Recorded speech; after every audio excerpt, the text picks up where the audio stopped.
پاکستانیوں نااہلی کا اندازہ آپ اس بات سے لگا لیں کہ پنجاب میں سیلاب کا سروے ہی ختم نہیں ہو رہا۔ وزیر اعلیٰ پنجاب دعویٰ کر رہی ہیں کہ 70% سروے مکمل ہو چکا ہے۔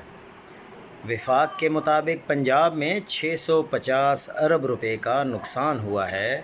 دوسری طرف وزیر اعلیٰ پنجاب 100 ارب کی کمپنسیشن کا بول رہی ہیں اور دعویٰ کر رہی ہیں کہ ہم کسی سے مدد نہیں مانگیں گے۔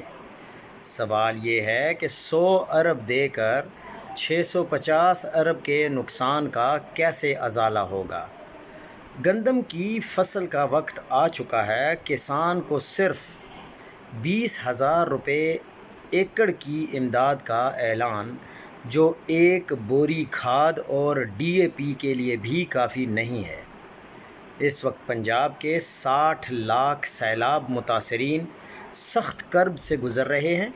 دوسری جانب 25 کروڑ عوام اس وقت 600 روپے کلو ٹماٹر اور 2500 روپے 20 کلو آٹے کا تھیلا خریدنے پر مجبور ہیں۔